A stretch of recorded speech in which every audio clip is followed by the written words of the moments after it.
Hebreus, no capítulo 11. Quem achou também? Quem não achou, diga peraí. Estaremos esperando. Se você puder, eu vou convidar você a ficar de pé. Não que haja uma obrigação, mas para que nós possamos fazer um exercíciozinho. Queria que todos compartilhassem dessa leitura.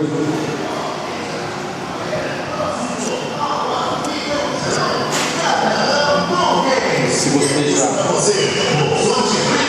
achou, eu vou ler apenas o primeiro versículo. Diz assim: ora, a fé é o firme fundamento das coisas que se esperam e a prova das coisas que se não veem.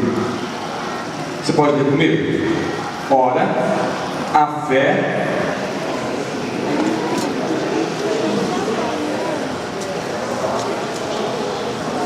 não gostei, vamos fazer bonito. Ora, a fé é o firme das coisas.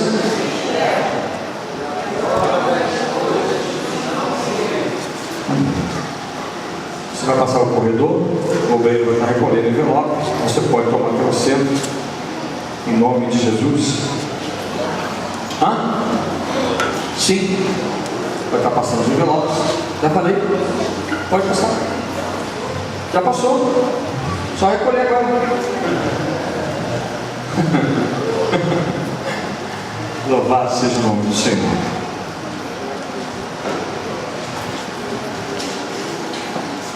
Amém. Pai bendito, em nome de Jesus, aplica, Senhor, a tua palavra segundo aquilo que tu tem colocado em nossos corações. Ainda, Deus, que estejamos com pequenos de bolso preparados, somos eternamente dependentes de Ti, Senhor. Nos ajuda e que o Teu Espírito ache os corações e as mentes abertas para entenderem e viverem a cada dia mais a Tua palavra, no nome santo do Senhor Jesus. A fé como firme fundamento das coisas que não se veem. Entendemos que a fé, nos termos de hoje, muitos comentários sobre a fé nos dias de hoje nos falam de desejos egoístas, de pessoas e interesses que muitas das vezes nos afastam de uma realidade diante de Deus. O que muitos consideram fé em Deus nada mais é do que alguma confiança, válida ou não, de que Deus pode realizar a sua vontade na vida das pessoas. Mas o texto aos Hebreus lido não quer dizer isso. Ele nos leva a crer que Deus irá cumprir os seus planos em nossas vidas, se nós crermos nele. É interessante quando falamos de fé, quando nos dias de hoje toda uma realidade nos leva para quilômetros de distância da presença de Deus. É interessante quando falamos de fé, quando circunstâncias nas nossas vidas, como humanos naturais, nos projetam até duvidar da existência de um Deus. Como pode acontecer tantas coisas? O porquê que isso acontece, ou porquê que isso aconteceu, ou porquê que já está dito que isso irá acontecer? Onde está Deus? Uma fé onde ela é proporcional àquilo que me convém. Uma fé onde, quando o problema é na minha vida, eu creio que tem que existir resultado. Uma fé de quando o problema é na vida dos outros, eu não tenho tempo para isso. Desculpa, mas eu já tenho os problemas. Uma fé que nos proporciona entender uma existência e uma soberania de Deus, independente do que você pensa ou não. Uma fé que te promove a crer que, se você deixar Deus agir na tua vida, a tua história será outra. É essa fé que eu quero falar essa noite. A fé que Hebreus relata de quem se entrega à vontade de Deus com confiança em seus planos. Não há egoísmo nisso, amados. Uma fé que te promove e te projeta a uma vida de intimidade com aquele que você escolheu para ser soberano na tua vida. Uma fé que impede você de olhar o tamanho do teu problema, mas te leva a crer que o seu Deus é muito maior do que isso. É a fé que Hebreus relata. Uma fé que não te dá noção do que está por detrás da muralha, mas quando Deus coloca no teu coração uma certeza, você crê que o que está por lá é melhor e é aquilo que você necessita para a tua vida. Uma fé que quebra conceitos, amados. Uma fé que quebra preceitos naturais. Uma fé que te projeta a olhar para uma situação onde todo mundo disse que não tem mais jeito, mas a última palavra de Deus não foi dada na tua vida. Uma fé que te projeta a olhar uma situação, a alma angustiada, os olhos lacrimejantes, e você fala: meu Deus! E Ele fala: não temas, porque eu sou contigo. Não te assombres, porque eu sou o teu Deus. Uma fé que independe do que falam. Uma fé que te promove a ouvir a voz de Deus na sua vida. Amém? No Antigo Testamento, um exemplo que recebe muitos destaques chama-se Abraão. O seu nome é citado em 11 livros da Bíblia, com ênfase e como exemplo de fé. A história desse homem diz que ele habitou em uma terra longe de parentes, passou 100 anos nessa terra sem receber o resultado de uma promessa, porque acreditava que Deus iria manifestar a sua vontade no tempo certo. Quando Deus mandou sacrificar o seu filho, herdeiro pelo qual o Senhor cumpriria uma série de promessas, ele obedeceu. Que isso sim, um homem que ouviu uma palavra de Deus sobre a sua vida, uma promessa foi alimentada no seu coração, ainda que questionado por muitos, ele não se permitiu ser influenciado por ventos estranhos. Quando de Deus teve uma palavra, quando de Deus foi trazido a uma intimidade, ei, olha para mim, para que você tenha noção do que Deus fala contigo, é necessário você viver uma vida de intimidade com o Senhor. Isso não está voltado dentro de uma igreja, amados. Isso é voltado para dentro da sua vida, porque é contigo que Deus fala essa noite. Abraão foi chamado a um compromisso, onde toda uma história deveria ser recomeçada pela ordem de Deus, e tudo dizia o contrário. Larga a tua parentela, mete o pé, porque meu papo contigo é outro. Que isso? É verdade. Amo meus parentes, mas tem hora que quando a promessa de Deus vem na sua vida, os piores inimigos são os que estão perto de você.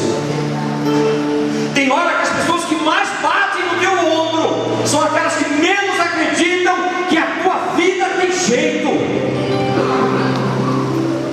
Quando uma promessa de Deus é dada para você, se vacilar, até a tua esposa diz assim: amaldiçoa teu Deus e morre, rapaz. Mas existe uma promessa na tua vida mesmo, amém? E ela vai se cumprir no tempo certo. Você não acredita? Então pega teu filho agora, Abraão, mata ele. Como pode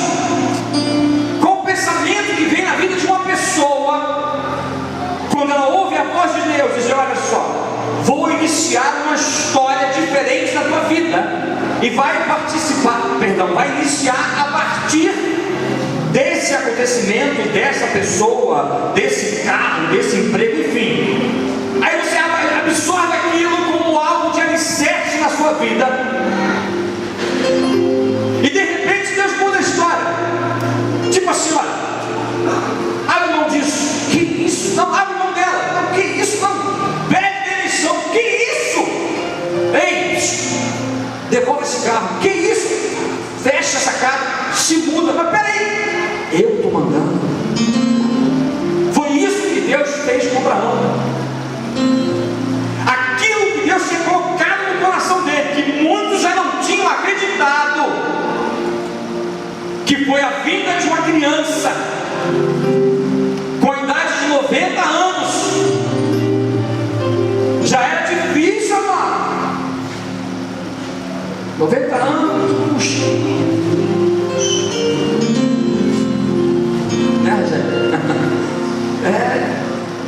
Mas houve uma promessa, porque não importa o que você tem, é na mão de quem você está. É na mão de quem está a tua vida, meu irmão. Fala para o teu irmão, você fala, é na mão de quem a tua vida está. Fala para o teu irmão, fala para ele isso. A promessa foi dada, queridos.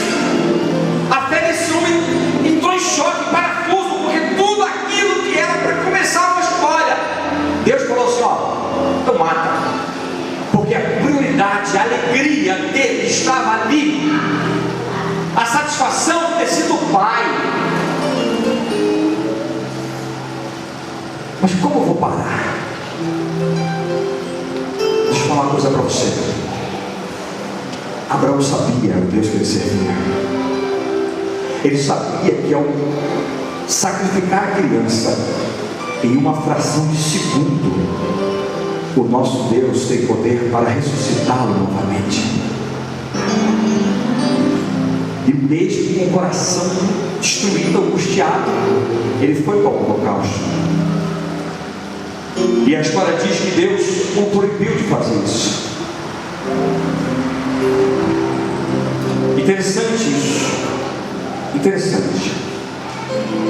Deus segurou e pediu, não faça isso. Percebemos que não foi uma fé egoísta.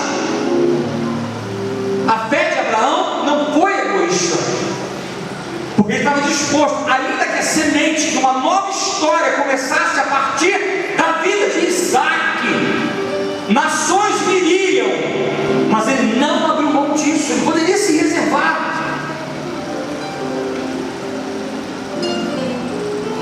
e ele não abriu mão disso. Ele estava disposto a cumprir a vontade de Deus. Quando alguma coisa falar ao contrário daquilo que Deus colocou no seu coração, não desista, vai em frente. Deus quer manifestar algo novo na sua vida. Deus quer manifestar algo novo na tua história.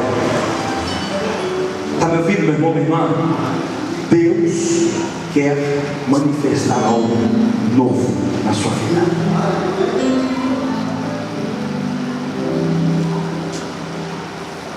O pensamento dele foi de que Deus devolveria o seu filho, pois havia uma promessa. Acho que houve momentos onde o próprio Abraão, acho não, se você pegar para ver a história da vida de Abraão, ainda que tido como o pai da fé, ele cometeu erros naturais como ser humano. Ele teve uma promessa de Deus em 3 etapas que ele quis antecipar. Ele quis de repente mexer algumas coisas porque a visão da sua vida o proporcionava isso. A vida que ele levava, a trajetória de realidade para o momento da sua idade, da idade da sua esposa, o impedia de achar que de fato a promessa iria acontecer. Meu irmão, o meu Deus é o Deus do tempo. Se existe um verbo que não muda para o nosso Deus, é o verbo ser. Ele é ontem, ele é hoje e ele é amanhã.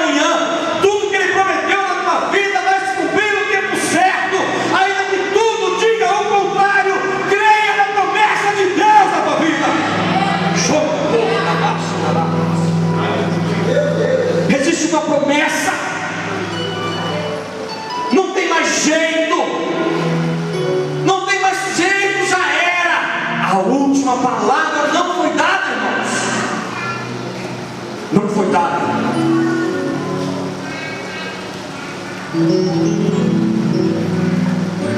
Interessante como Abraão se permitiu se envolver com isso. O tempo passou, o filho nasceu, e Abraão falou com Deus dizendo, o filho não nasceu, melhor dizendo que já que não estava nascendo por conta da idade, ele queria que um dos seus servos gerasse uma criança para que fosse a promessa cumprida. O grande problema nosso é que nós queremos dar um jeitinho para Deus. Nós queremos, se a coisa não rola do jeito que tem que ser, a gente vai dar um jeitinho, porque sabe como é que é? Eu estou precisando muito disso, Senhor. Eu estou falando, irmãos, de um homem com 90 anos de idade, que muitos acharam graça. Ele foi falho, porque isso foi falho. Ele quis antecipar algumas coisas na sua vida, porque a promessa aos olhos humanos era absurda. Mas quem diz que o nosso Deus trabalha segundo a lógica humana? Ele trabalha segundo a lógica divina. Ele faz o que Ele quer, a hora que Ele quer, com quem Ele quiser, do jeito que Ele quer. Acabou. Ele quis fazer isso. Quis que de repente um dos seus funcionários, mas Deus falou assim, não, a promessa é biológica, o filho vai ser seu. Está lá em Gênesis 15 isso. O tempo passou, com 85 anos, Sara com 75, os dias estavam chegando ao fim, não havia mais condições de filhos. E o que aconteceu? A manifestação de uma mulher antecipada. Sara, tinha que fazer. Sara vai, dá um jeitinho, dá uma olhadinha para ela, né? As coisas já estão tudo desinformizadas, tudo daquele jeito, né? Tudo, né? Falou, Senhor, deixa comigo. Foi lá, Agar, velhinho está sucateado, mas está funcionando. Dá um jeitinho que tem uma promessa. Dá um jeitinho que tem uma promessa, vai acontecer. Pega aqui, mais uma ajuda que fracassou.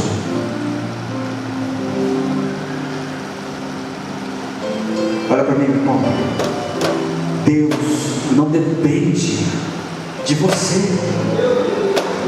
Desculpa, mas é verdade. Deus não depende de você. É você que depende dele. É você que depende dele, no abrir e fechar os olhos. E quando você dorme, ele guarda a tua vida. E quando você dorme, ele te protege.